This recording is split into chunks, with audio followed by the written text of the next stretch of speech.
and welcome to Central Florida Salute. I'm your host, Bob Peters, and I'm here at the American Legion Post 35 in beautiful Mount Dora. I want to thank them for their hospitality. We've come up here to do 3 episodes of Central Florida Salute. And my first one, they're all about women and women veterans. And my first one was a colonel. And her name is Stephanie Gradford, right? Yes. Stephanie, I met you before, but I know your sister really well. Yes, sir. And I'm just going to read a little bit because I have to put my glasses on. Okay. It's about you. But your military service awards and decorations include the Legion of Merit, the Bronze Star Medal, the Meritorious Service Medal, the Armed Forces Expeditionary Medal, Afghan Campaign Medal, Iraq Campaign Medal, the Global War on Terror Expedition and Service Medal, Korean Defense Service Medal, Humanitarian Service Medal, and the NATO Medal, Parachute Badge, and Air Assault Badge. You did it all. You know, very proud to have you here, Steph. Like I say, this place here and your sister, matter of fact, if you look way in that corner over there, you see that corner way over there? Who is that there with the little boy? That is me, and that's my son, Harrian. Not so little anymore, but that's my son then. So this is a beautiful mural. But I would like to tell me a little bit about yourself. Where were you born? Okay. I was born in Miami, Florida. I have a twin sister who also is retired from the Navy, and an older brother. And I started off singing music in college, and then I was on a full scholarship singing classical music, and I finished my second year, and I decided to come in the Army. And so kind of shifted from music, and I thought I'd go in the Army for a couple of years, and then I ended up liking it, loving leadership, and that's kind of what made me stay. Love to lead soldiers, and then 27 years later. Here you are. Yes, sir. But did you always want to go into service, or was it your sister? She went first, I understand, right? Yes. So we don't come from a military family, but my sister did go first right out of high school. So she went straight into the Army. I went to college, but she went in the Army Reserves. And so I really, her time in training, really tried to support her. We really grew closer because it was so difficult, and we really connected. And honestly, I was in college, and the band director from my high school approached me and said, "Would you consider joining the Army National Guard band in Miami?" And I said, "Well, you know, never really thought about Army, and it's going to be singing around." And I'm like, "Well, that's kind of right up my alley. Let me go ahead and try it." And I ended up switching and coming in the Army as a transportation soldier, not music. But so my sister had, you know, a little bit of influence, but mostly I really wanted to serve in some type of way. I do believe that there should be like a universal service, and that we all have a debt to pay. And so I honestly did initially come in for a 5-year commitment. I felt like, you know, that was something I owed our country. I got the GI Bill, so I was like, okay, I can continue my education. It's a win-win. I get experience, I give, I get. And then I honestly fell in love with the leadership piece and being able to take soldiers and influence change. And then it just kept rolling, each promotion and more responsibility, it just get more exciting. And so that's how I ended up just continuing past the 20. So with your college credit, you went in as like a first lieutenant? Or, no. So even though I had a 2-year degree at that time, to come in enlisted, you just got, if you had school time, you got a higher rank. So like my sister came in E1 because she was straight out of high school. I got to come in at E3, which doesn't sound like a lot, but the E3, the next jump, it's a pretty big jump out of the private in for financially and stuff. So I was blessed to come in as an E3, and then, like I said, I fell in love with leadership even as a young soldier, and I had leaders starting to approach me, have you considered being an officer? and they have a program, or at least at that time, they don't anymore, but at that time, if you had a 2-year degree, you could apply to a central board and get selected to go to officer candidate school. If you made it through that, which is a tough school because it's really infantry type, leading, soldier procedures, tactical. So, difficult as a young soldier, because I was pretty young when people started to approach me about it. And so then I decided, you know what, it sounds like something I would like to do just because of the leadership aspect. And I got accepted. It just kept kind of, rolling from there. But it really was people reaching out to me. I never really saw myself, spending basically, my entire adult life has been in the Army. But I just grew to love that and the impact that you make. And well, those people who reached out to you knew what they were doing, because obviously if you read your bio, you are highly decorated. Take me back to when you first went in, your basic, and then how you progressed in your career. Well, it's interesting. Because I see you were all over the place. Yes.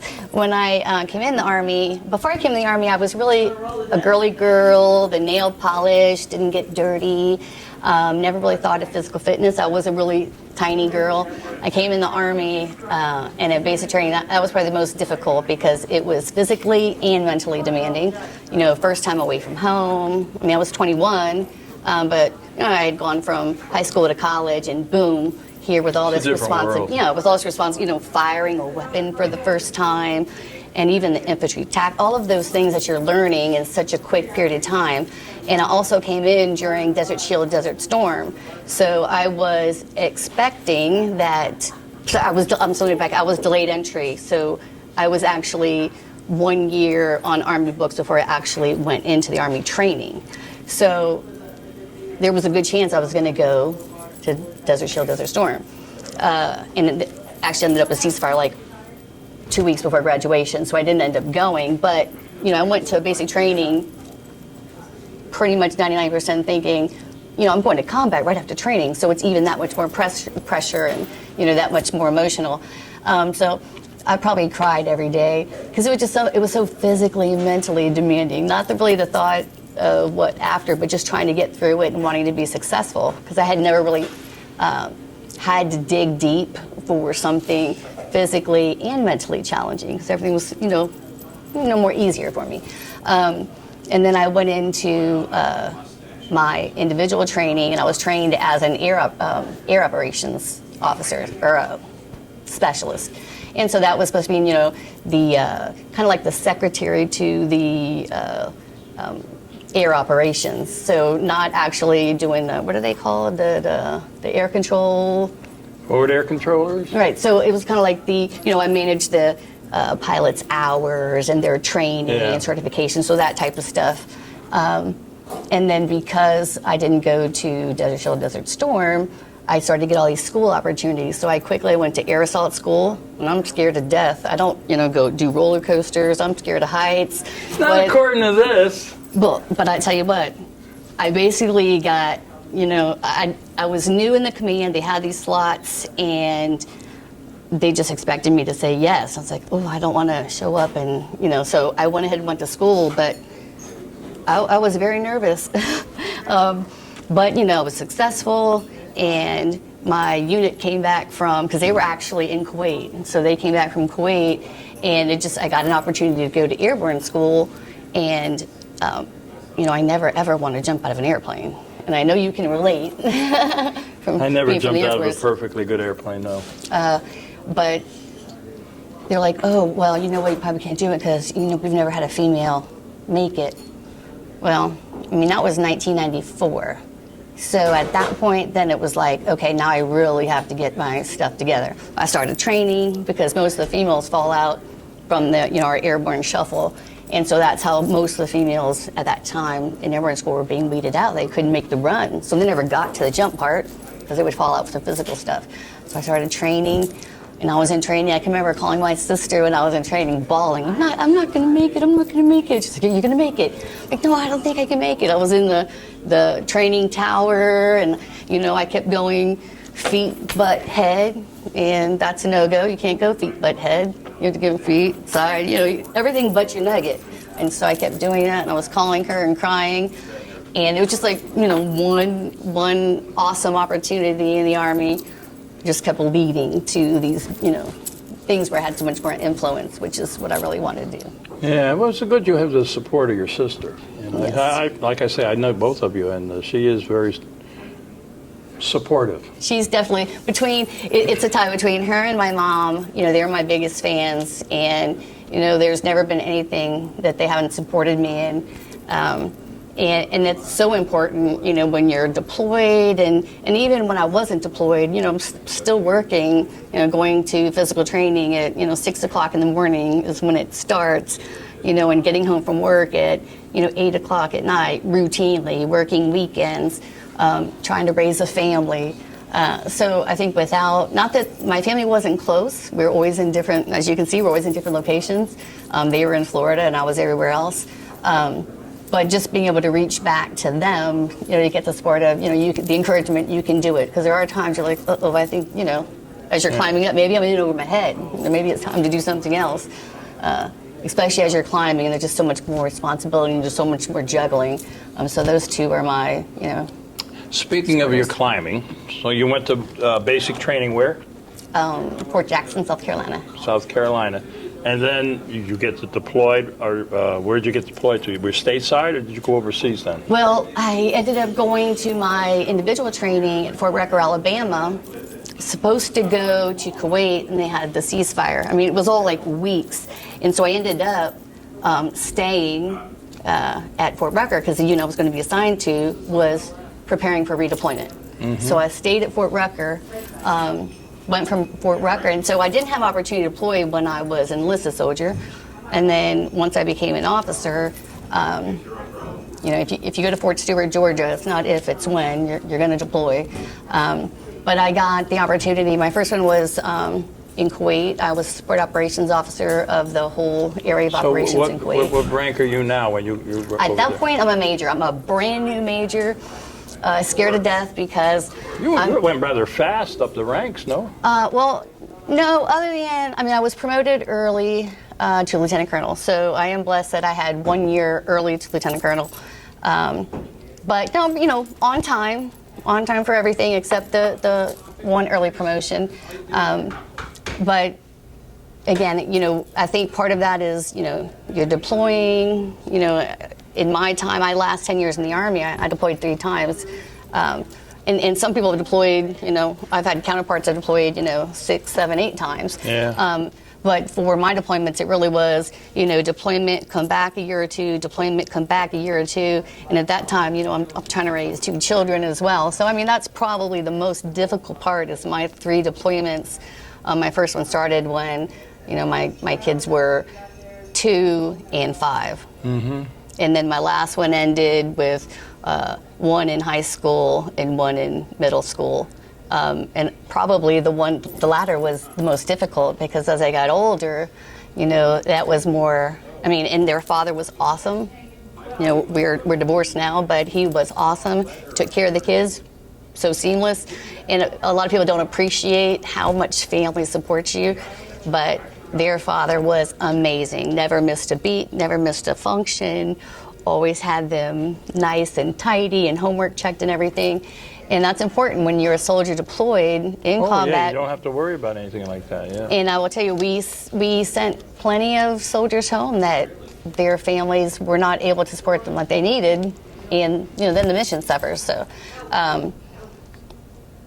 so my third deployment ended up in Afghanistan in 2014, 2015 was my last one.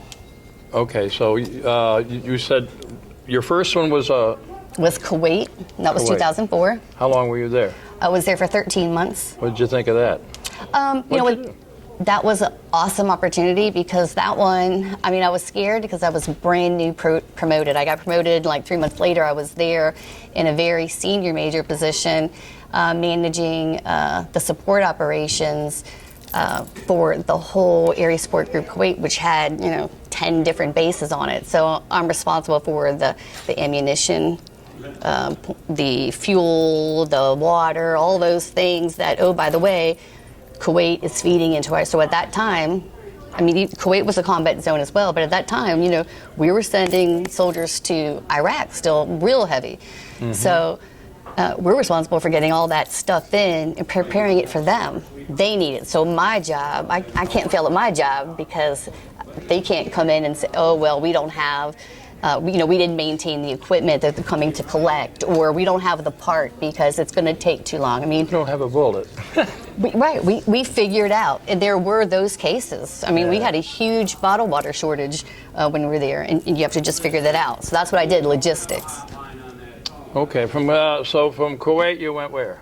You went Well, from back Kuwait, to the States, right? I did. I came back to the States. And then you were deployed again. Yes, I went to Iraq, and I got caught in the surge. So that was the 2007, 2008, 15-month surge in Iraq. So that probably was the stinkiest part about it. But I went to, what was challenging there is my battalion, which was about 1,000 soldiers. I was the number 2 in charge, the executive officer, and my battalion got tasked to split to 2 bases. So my battalion commander took half the battalion in one location, and I took the other half in another location. So that's pretty intimidating for, at this point, well, yeah, I'm a pretty senior major because I got picked up early for lieutenant colonel when I was there. But, I was, again, responsible for logistics now, through the whole Iraq theater. So now, that's obviously really important. And I managed, the ammunition supply point there that was sending, the ammunition out all over the country. So that was an awesome experience, mainly because we ran the convoy operation. You got to see, being a logistics person, people, some people are like, oh, you don't go off the base. No, but my job's on the base, and it's so important that I do my job right, because now it's even more important. We're forward. It's not even a matter if I'm going to Kuwait or Iraq. Now I'm getting them out to the soldier on the ground. So I mess up, that's critical failure. So just seeing, the stats and seeing the progress and achievements, that was probably the most awesome part in Iraq. Yeah. What's the difference between Operation Desert Storm and Operation Desert Shield? Boy, that's a. I stumped you there. You did. I did support the operation, but that was really the one was the storm was the invasion. I think the storm was the invasion, and then the shield. One was the invasion, and one was what followed after, but securing it or right, yeah. Okay, so were those 2 separate deployments, or one? Yeah. It was one. By the time I went, it had already been combined because it started off one, and then we go into the second phase. The name changed, and that's when I went for it. Mm-hmm. So now you've done Operation Desert Storm, Desert Shield. You've been in. Did you go to Korea yet? Well, Korea was my first assignment as an officer. I was a little young lieutenant when I was in Korea. What was your favorite deployment? Ooh. Home, right? Yeah.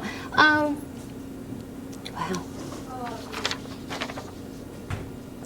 That's a hard one. I would say each one was challenging.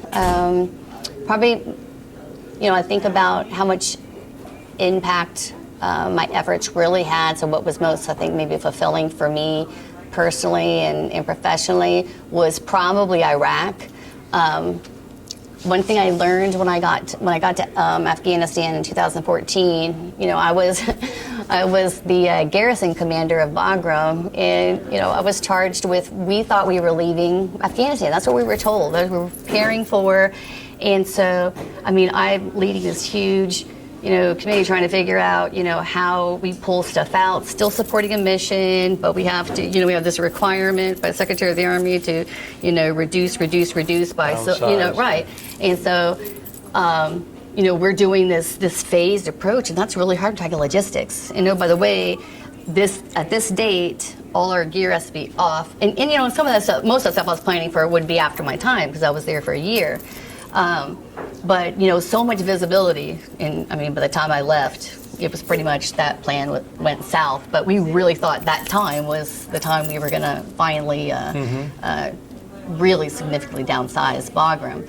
But that's when I realized there's so much more. You know, the higher you go up, you get to see things, and you know, now you know the why. So, you know, why we're doing certain things and all the other things that influence it. So being more senior and getting to sit in the room, you know, even to get a seat in the room with, you know, the task force commanders or the United States Force Alpha Afghanistan commander, you know, those commanders, and getting to hear their visions and what their plans are, and just being able to listen and kind of understand, and then realize, God, I really have an important role here because I got to facilitate all this. Yeah. But I think what was hardest for me probably in Afghanistan is that was my first assignment that I actually had people on my base that were killed by rockets. And so being the garrison commander, I owned the internal security. And so my military police would go out there, and then I'd have to go out there. And so seeing those, you know, I've gone to plenty of memorial services in my career, both deployed and not deployed. But those where, you know, the person that was killed by the rocket was, you know, literally, you know, a mile down your base. I mean, I think a year after I got back from Afghanistan, I was still throwing myself on the ground out of my bed when I heard a loud boom in the night. Because that's what we did. The siren went off, and that was going off, you know, maybe 5 times or so at nighttime a week, you know, in addition to the daytime. But, you know, you're taught to throw yourself on the ground. And so that was probably the toughest part, is the death was just kind of so close. It's got to be real eye-opening and quite an experience for a young person, especially a young female, to be going through all of this. You know, I mean, we live in this country, we have everything nice. You know, we go right around your car, you're in high school and this and that, and then you're over there now throwing yourself on the ground. It's got to be something else, you know. It's a maturing factor. Quite a. You know what made me sad? I came back for my leave from Afghanistan. So, you know, we got a 2-week leave or 10 days or something like that when I came back from Afghanistan. And I was on the flight, and I was in my uniform. And the person sitting next to me, and not a kid, but, you know, somebody, you know, probably our age. So not like somebody you would think, well, they don't know what's going on in the world. And, you know, asked me why I was in my uniform, what I was doing and stuff. And when I told him I was stationed, you know, in Afghanistan, and I said, we have people in Afghanistan? Oh, yeah. I mean, my heart was broken. I got to be honest, that's one reason why we do this show, Central Florida Salute You Too. And I've told this story before, that we did a show all about Vietnam, visited the school, and a young kid asked them about what was WW2, and they made, oh, WWII. They had no idea. One person thought it was fought in Germany completely, you know. And that's why we do this. That's why I'm glad you're here. Well, Stephanie, it's an honor to have you on the show, Colonel. Thank you. And mostly friend. And I want to thank you for coming on. We're going to go to a little video when you were over there saying goodbye. But before we do that, we're going to say goodbye here. And I guess you know how I do this, right? No. No. Well, follow my lead. Okay. To all our veterans out there, active military and their families, we salute you for all you do. Till next time. So today, as I said, it's a farewell to Stephanie Gradford and a welcome to John Lawrence. And she was asked to hit the ground running and bring together a team of airmen, soldiers, Marines, and most importantly, DoD civilians and contractors. And in all cases, Stephanie, you have absolutely excelled in everything you've been asked to do.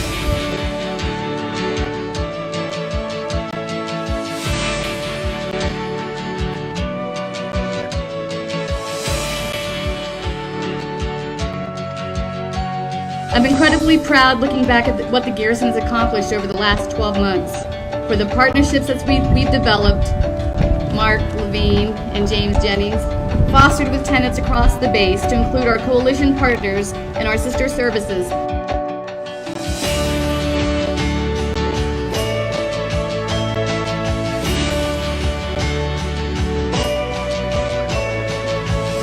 To the members of the Barroom Support Group, fellow commanders, U-4 Alpha staff, 455th Air Wing, I look forward to working with you and continuing the relationships Colonel Gradford has established.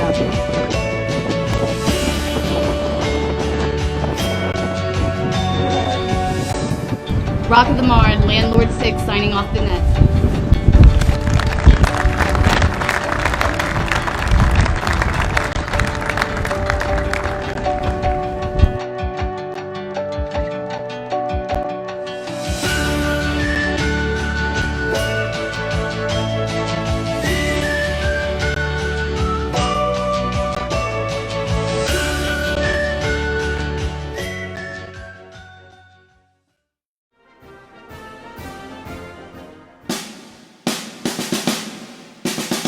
Hi, I'm Bob Peters, host of Central Florida Salute YouTube, and I'm proud to be a member here. And this is one of our officers, Jim Lettner, and this is AMVETS Post 2006. And Jim, tell us a little bit about AMVETS 2006. What does it take to be a member? All you have to have served honorably in the U.S. services, military, And and have a DD-214 showing that. Or if you want to join the Sons of the Auxiliary, you have to have a family member that has served.